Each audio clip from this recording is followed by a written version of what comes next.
me say something about infrastructure.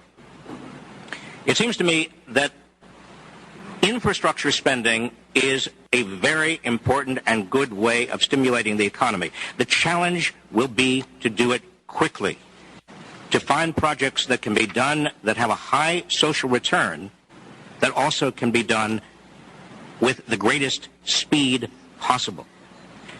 I am concerned, as I'm sure many of you are, that these jobs not simply go to high-skilled people who are already professionals or to white male construction workers. You moron, you little moron, you ought to crawl back into the woodwork. You're nothing but a cockroach, Reich. You go from Berkeley to Harvard with your friends who give you one job after another.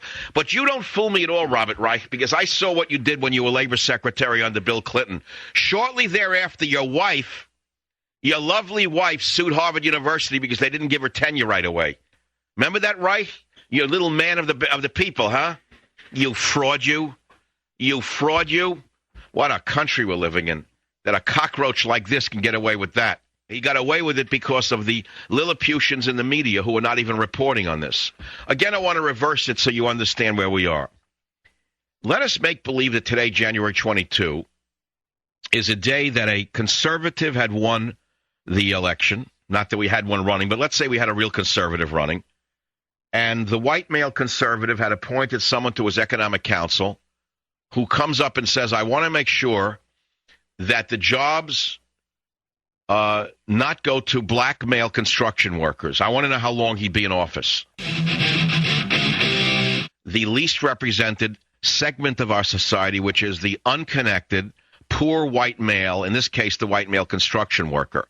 He is being targeted by this man, Robert Reich, this disgusting creep, this cockroach. And I'm saying he needs to be fired. We, the people, need to stand up and have this man fired. We need to make a ruckus about this, because otherwise, if we let things like this go unchallenged, it's going to get much worse.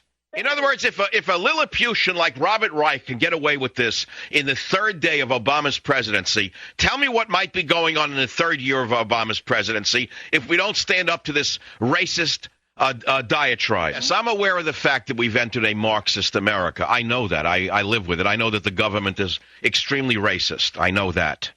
And I understand that they try to exclude white males from virtually every aspect of government, contracting and government jobs.